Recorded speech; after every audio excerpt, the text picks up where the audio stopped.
नमस्कार, आप देख रहे हैं यूथ एजेंडा। जी मैं बता दूं, बेगूसराय ज़िला के मंझौल में पहुंचे हैं और राम जीवन बाबू के घर पर अभी हम उपस्थित हैं। तो हम बता दें कि नीतीश जी का और लालू जी का गुरु रह चुके हैं और रामविलास जी को टिकट भी अपने हाथों से दे चुके हैं। तो हम कुछ जानेंगे इनसे और अभी हम रूबरू करवाएंगे आखिर क्या कुछ इस विषय में कुछ कहना चाहेंगे। अभी हम इनसे रूबरू करवाते हैं, तो चलिए इन्हीं के साथ इन्हीं के जुबानी से हम सुनते हैं आखिर सर क्या कुछ कहना चाहेंगे। सर, आपका यूथ एजेंडा में आपका स्वागत है। आप तो काफ़ी माने कि 7 साल विधायक में भी रह चुके हैं और 2 साल सांसद में भी रह चुके हैं, अब 10 साल कैबिनेट मंत्री भी रह चुके हैं। तो अभी रामविलास जी को जो आप टिकट दिए, आपको कब इस बार बात हुई, वो तो डेट कर चुके हैं, तो इस विषय पर कुछ सर आप बताएं। अरे मैं क्या रामविलास बहुत आपको धन्यवाद। रामविलास जी को मैं टिकट सब समय कराता है, समझे ना। तो समय ने टिकट दिया था, टिकट रिजर्व करते थे। उस वक्त मैं मुंगेर जिला यूनाइटेड था, अब तो 6 जिले हो गए। तो मैं जिला पार्टी का अध्यक्ष था 69 में। तो और 69 में मध्यावधि चुनाव होने वाला था। तो पार्टी कार्यालय में ही आए, मुझसे मिले, मैंने उनका परिचय पूछा। उन्होंने कहा कि मैं बीए करके अब लॉ में एडमिशन लिया है, लेकिन राजनीति में मैं अलोडी से चुनाव लड़ना चाहता हूँ। पार्टी का नाम उसमें जनता पार्टी था। तो मैंने कहा क्यों, कहीं की पार्टी अच्छी लगती है, फलना आदि आदि। और उस समय 67 के चुनाव में बिहार में मुंगेर जिला में 22 सीट थी, तो 20 सीट हम लोगों ने सीपीआई, सीपीएम और जनता पार्टी मिलाकर कैप्चर किया था। 2 ही सीट हार गए थे, अलोडी जहाँ से मिश्री सदा बहुत अच्छे आदमी थे कांग्रेस के, और शिवशंकर बाबू बरबीघा से पहला मुख्यमंत्री श्री बाबू के लड़का थे। तो अलोडी हमारे लिए लॉस कंस्टिट्यूंसी थी। एक युवक ने टिकट की मांग की, टिकट दे दी, और उसमें ये बेगूसराय जिला के गढ़पुरा, बखरी, ये सब 9 पंचायत उसी में अलोडी क्षेत्र में पड़ते थे। इधर थोड़ी मदद कर दी, बेचारे वो जीत गए 900 वोट से 69 में।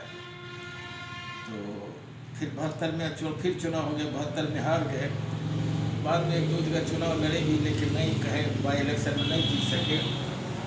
इसके बाद 77 में हाजीपुर से उनको टिकट मिली और देश में सबसे ज़्यादा 5 लाख वोट से जीते थे।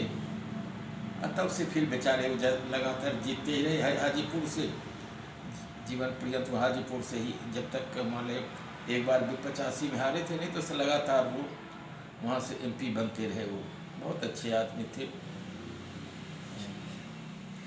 अच्छा, तो एक बात बताइए, ये दिनकर भूमि बेगूसराय की धरती पर, इसके विषय में कुछ भी सर बताएं कि इस पर क्या कुछ, क्या मतलब क्या भूमि पर किस तरह की बात पूछना चाहते हैं आप? अब जैसे आपके कार्यकाल में मतलब कि किस प्रकार से उस समय रहा और अभी की अपेक्षा देखा जाए। देखिए, वो तो पहले जो मेरा अनुभव रहा, मैं 1949 में समाजवादी आंदोलन में आया था और जीवन पर्यंत उसी धारा के साथ जुड़ा रहा। हालांकि बीच में कई बार पार्टी टूटती जुड़ती रही। सोशलिस्टों के विषय में कहावत भी थी कि ये 6 महीना ज़्यादा साथ नहीं रहेंगे, 2 बरस से ज़्यादा अलग नहीं रहेंगे। तो हर 6 महीना में टूटना, हर 2 बरस में जुटना, ये सोशलिस्टों का इतिहास रहा है, जिसके चलते इस देश से समाजवादी आंदोलन ही समाप्त हुआ, टूट के चलते। लेकिन जो हो, मैं सोशलिस्ट धारा के साथ, जो भी धारा थी उसके साथ लगा रहा, कर्पूर जी के साथ रहा। तो ये पार्टी, लेकिन पहले राजनीति में सिद्धांत होता था, कार्यक्रम होते थे, और राजनीति में रहने वाले के प्रति लोगों में श्रद्धा की, राजनीति में तो जरूर ईमानदार होगा, राजनीति में तो जरूर त्यागी होगा, है ना। और ये बाद में धीरे धीरे मान्यता बदलती क्या गई। जिस काल प्रतीक आधार पर राजनीति का पर्याय पहले था, राजनीति का पर्याय था त्याग, ईमानदारी, देशभक्त, सिद्धांतवादी। अब बाद में राजनीति का पर्याय बन गया चालाकी। राजनीति है जरूर चालाक होगा, चालाकी करता होगा। और अब राजनीति का पर्याय बन गई है चांडाली। राजनीति जरूर झूठा होगा, झूठ, फरेब, दगा, हिंसा। लोग यहाँ तक हो गया कि कहीं देखिएगा आम जनता में भी लोग बात कर रहे हैं और किसी चलो नेता की बात पर विश्वास, नेता ने नहीं बोले तो नेता की बात पर विश्वास मत कीजिए। एक दिन में गिरावट हुआ ही नहीं, धीरे धीरे गिरावट आते आते आते यहाँ तक पहुँच गई कि अब नेताओं की बात पर विश्वास करने के लिए लोग तैयार नहीं थे। ये दुखद स्थिति है। राजनीति का काम है जागृति पैदा करना, और जागृति तब पैदा करेगी जब राजनीति चरित्र के बल पर चलेगी, है ना। कहा कि जब खुद बीमार है दूसरे का क्या इलाज करेगा। Himself A beggar and beggar at the door, जो खुद भिखारी है दूसरे को भीख क्या देगा।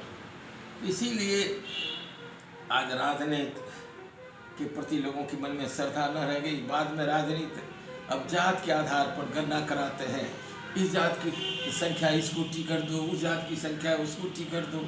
मुझे याद है कि 85 में मैं राज्य पार्टी का अध्यक्ष था और 85 में विधानसभा चुनाव की चर्चा शुरू हुई। हमारी पार्टी की कमेटी बैठी टिकट बांटने के लिए, तो वहाँ चंपारण का बेतिया साइड से पहला जो कंस्टिट्यूंसी नंबर 1 था, वहाँ हमारे पार्टी के जो कमेटी के मेंबर थे, वहाँ फलाने को टिकट दी, उस जात की संख्या है ज़्यादा है उसको दे दीजिए। दूसरे क्षेत्र में बगल में आए, फिर वहाँ उस जात की संख्या उसको टिकट है। तीसरे क्षेत्र में फिर लोगों का वहाँ उस जात की संख्या। तो बगल में कर्पूरी जी बैठे हुए थे, लीडर ऑफ द अपोजिशन थे, मेरी पार्टी का अध्यक्ष। कर्पूरी जी रिएक्ट कर गए। कर्पूरी जी कहा क्या है आप लोग हर बात में जात जात जात। काश मैं 52 से चुनाव लड़ रहा हूँ, आज चुनाव लड़ने वाली हैसियत मेरी होती तो कोई पार्टी में इसको टिकट नहीं देती, क्योंकि मेरी जात की संख्या नहीं है। एक नौवा घड़ी है भी मुंगेर के बगल में, वहाँ नौवा की संख्या नहीं है। तो टिकट जब जात के आधार पर टिकट बंटने लगे तो फिर राजनीति ये कहा। उस समय जीवन पर्यंत कर्पूरी जी जब से 52 से लेकर जीवन पर्यंत MLA MP बने रहे हो। एक तो उनका चरित्र, उनका त्याग, लेकिन जात के आधार पर वोट नहीं होता था। अब तो हर बात में अब जात जात जात, टिकट बांटो जात के आधार पर। फिर अब तो ये हो गया कि पैसा। अब सुनता हूँ कि टिकट इतना लाख में टिकट उसको दी जाएगी, इतना लाख में। हम लोगों के टाइम में न पार्टी के पास एक पैसा होता था, न जो भी कैंडिडेट अपने अपने बल पर, अपने काम के बल पर, अपनी सेवा के बल पर जो जीतता था ये करने के लिए। अब तो सुनते हैं पार्टी भी लाख लाख टिकट पैसा देती है, और टिकट बांटने में भी पैसा लोग लेते हैं। तो क्या कहें अब तो। अभी तो देखा जा रहा है कि जो मतलब कि बड़े बड़े पार्टी हैं और जिनके पास पैसा है वही खड़ा हो रहा है। लेकिन अभी गरीब को अगर देखा जाए, गरीब के बाल बच्चा अगर इसमें आना चाहते हैं तो वो कभी नहीं आ सकते हैं। इस पर सही जो स्थिति है, ठीक है आपका से मैं सहमत हूँ। गरीब का बच्चा मान ले अगर इसमें आना चाहेगा तो नहीं आ सकता, नहीं सर्वाइव करेगा, है ना।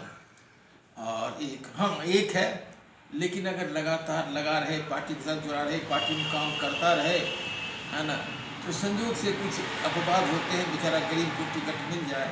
लेकिन ये या जिसकी कोई जात नहीं भी है उसको भी टिकट मिल जाए। लेकिन अमूमन जो देखा जा रहा है, जिसको कहे कि व्यापक रूप में यही है कि अब जात के आधार पर टिकट बढ़ती है, पैसे के आधार पर टिकट बढ़ती है। ये दुखद स्थिति राजनीति के लिए है। तो बहुत सारी समस्या है अभी। अगर राजनीति को अगर देखा जाए तो काफ़ी मतलब कि दिक्कतें को सामना करना पड़ता है, और सभी पैसे के बलबूते मतलब कि काम होता है। अच्छा एक बात बताइए सर कि आपका उम्र अभी कितना मतलब कि हो रहा है? मेरी उम्र अब 91 में प्रवेश कर गया हूँ। 91 हो गया। बताइए, आप देखिए कि सर का भी 51 बरस 91 बरस हो चुका है, और अभी इनका अगर चेहरा को देखा जाए तो ये भगवान का प्राकृतिक का देन है। अगर इस उम्र के अगर और लोग को अगर देखा जाए तो काफ़ी मतलब कि चेहरा पर बहुत सारा 1932 का मेरा जन्म है जी। तो आपने सच्चाई और अच्छाई को लेकर आपने मतलब कि काम किया। देखिए एक बात है कि कबीर ने तो सारी बातों से कहा, कबीर का कहना है कि यह देहात में करनी देखिए मरने की बेरिया में। ये नहीं कि मरने के वक्त में क्या उसको कष्ट होता है या कितने अच्छी से मरने किसी के मरने के बाद जहाँ जो सुना उसके मुंह से आह निकला कि वाह निकला। यही जीवन की सार्थकता है। एक मर गया तो सुना जिसे वो मर गया, मर गया, बड़ा नेक आदमी था। एक उमर मर गया, वाह अच्छा हुआ, अब इलाका शांत रहेगा, ये होगा वो होगा। ये कबीर ने कहा करनी देखिए अब मरने कि किसी के मरने के बाद जहाँ जो सुना उसके मुंह से आह निकला कि वाह निकला। क्या प्रतिक्रिया हुई, यही जीवन की सार्थकता है।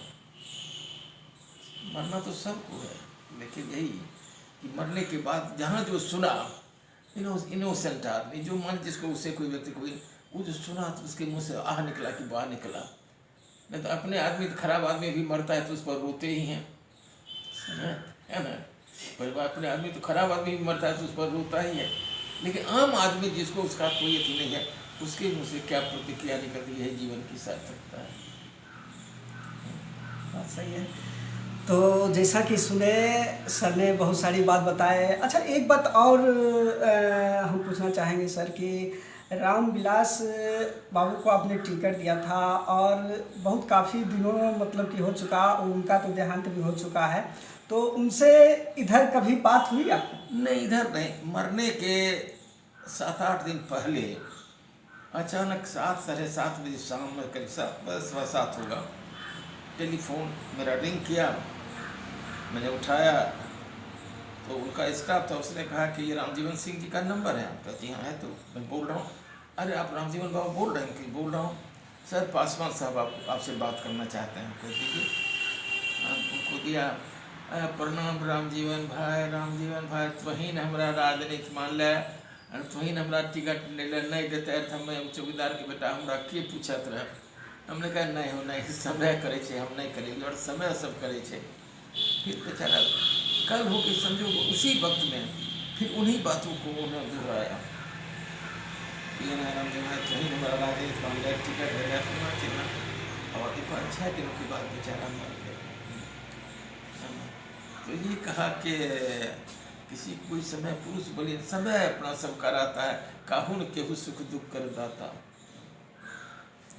चलिए सही बात कहा है आपने। तो जैसा कि सुने और हमारे साथ बने रहिए यूथ एजेंडा के साथ। धन्यवाद।